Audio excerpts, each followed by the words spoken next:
Olá, mais uma vez nós estamos falando sobre as testemunhas de Jeová. E nesse momento eu quero entrar num assunto, eu acho que o assunto mais polêmico que existe é sobre a guerra. Será que um cristão pode ir na guerra? Porque a testemunha de Jeová geralmente ela chega e fala para qualquer cristão, fala, cristão evangélico, se você é um cristão, como é que você pode ir na guerra? E eu respondo, para começar, aos irmãos evangélicos, que nós podemos ir na guerra sim e trabalharmos na Cruz Vermelha. O governo nos dá essa liberdade, que o governo não obriga ninguém a matar ninguém. Nós podemos ir na guerra e trabalhar na Cruz Vermelha para socorrer as pessoas, as pessoas que sofrem os seus danos. Mas e as testemunhas de Jeová? Será que elas sempre pensaram assim? Então vamos começar a refrescar a memória. Eu queria refrescar a memória dos anciãos aqui, de um ancião famoso que tem aqui em Sorocaba. Queria refrescar a memória dele, para que se ele se lembrasse, se recordasse dessas coisas, sempre que ele for atacar ou criticar alguém, ele tem que perceber que ele também tem telhado de vidro.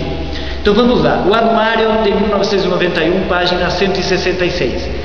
Representantes da filial compareceram perante a comissão, explicando que as testemunhas de Jeová não podem aceitar nenhum substituto, qualquer que seja, do serviço militar, por mais digna que seja a tarefa.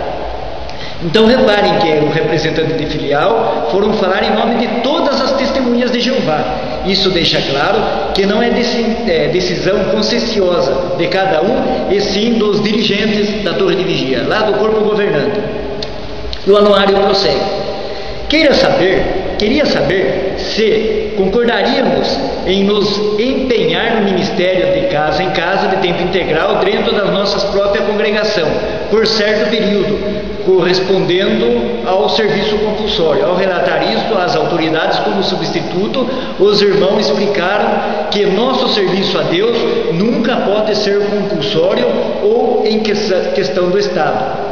Então aqui mais uma vez os representantes da auditório decidiram em nome de milhões de testemunhas de Jeová, dizendo que eles não faziam serviço compulsório de maneira nenhuma. E agora eu queria ler aqui a despertar de 8 de maio de 1975, página 22. 3 representantes das testemunhas de Jeová se reuniram como um fórum que representava os ministérios da defesa e da justiça. Aí eles falam assim, que o senhor não querem participar no serviço militar, é claro, não precisa de outras explicações, mas o que realmente constitui a sua objeção ao serviço civil alternativo? Então aqui ele está falando que, para as testemunhas de Jeová aqui, que deles não servirem o exército militar, não precisavam explicar nada, mas por que eles proibiam o serviço alternativo?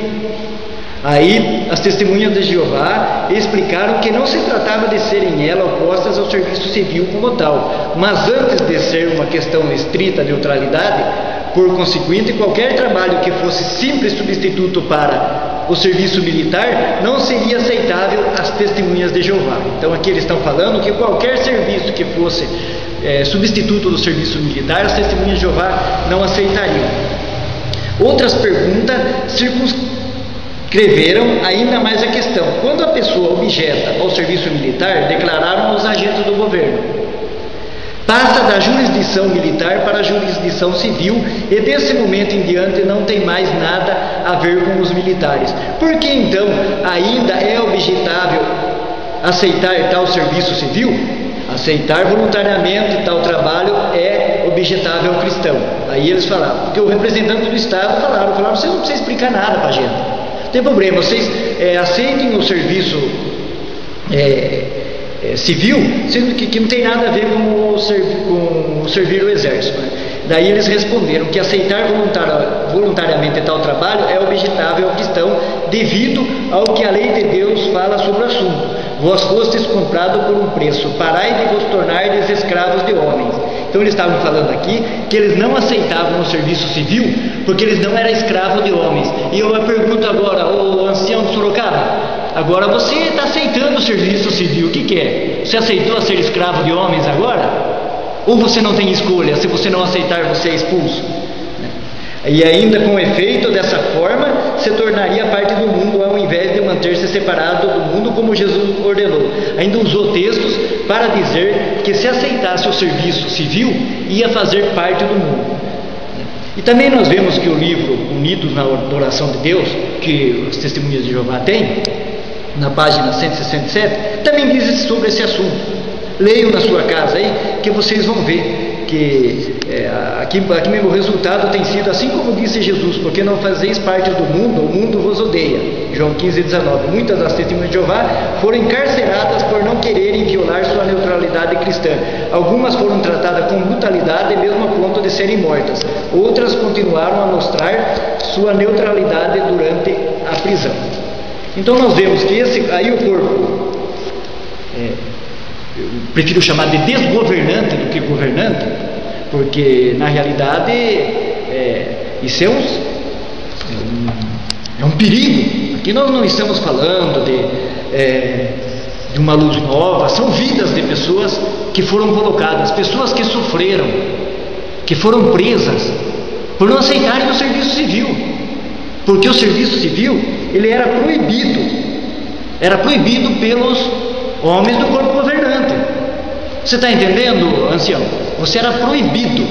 E uma pergunta eu faço para as testemunhas de Jeová, que gostam de falar para e nos atacar. Eu pergunto, todos vocês que são testemunhas de Jeová, algum de vocês aí, que se batizaram depois de 19, 20 anos, vocês não têm a reservista? Todos têm, a maioria tem a reservista. E se vocês têm a reservista, o que significa a reservista? É membro da reserva. Vocês estão na mesma situação que eu, porque eu tenho a minha. Só que eu sou diferente de vocês, porque a Bíblia diz que Satanás é o pai da mentira. E eu, se tiver uma guerra, eu vou, como já falei, mas vou para trabalhar na Cruz Vermelha. E vocês vão ter que pegar a sua reservista, jogar na mesa, ou vocês vão afinar e vão ter que ir na guerra e se juntar com outras pessoas lá, ou vocês vão ter que, como diz a Bíblia, Satanás é o pai da mentira, passarem por filho de Satanás, dizendo que vocês usaram a reservista há tanto ano, que prometendo que iam para a guerra, mas agora que surgiu a guerra, vocês não vão. Vocês veem que contradição? Só que agora, em 1º de maio de 1996, olha o que diz agora, nova luz. Brilhou a nova luz, oh que beleza, brilhou. Aquelas pessoas que estavam presas, que sofreram, que passaram encarcerados 14 meses, outros diz que passaram 2 vezes, até 13 vezes, 14 meses preso. Mudou tudo, como se nada acontecesse. Olha lá. O que se dá, porém, quando o Estado exige que o cristão preste serviço civil durante esse período, como parte do Serviço Nacional sobre a Administração Civil? Que fazer se as pessoas honestas e cristãos a essas perguntas levem a concluir que o Serviço Civil Nacional é uma boa obra e que ele pode participar em obediência das autoridades?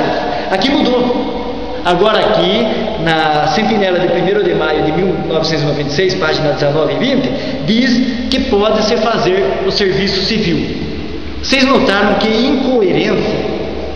incoerência que nós estamos olhando?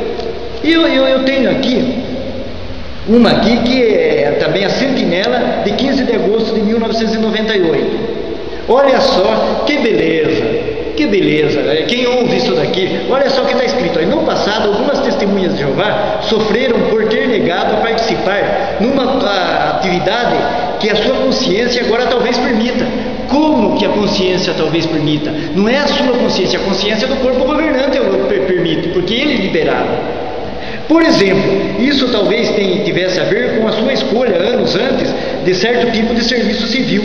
Um irmão talvez ache agora que pode prestar conscienciosamente esse serviço sem violar sua neutralidade cristã. Claro que pode agora o irmão pensar. Ele pode pensar porque o corpo governante já pensou para ele.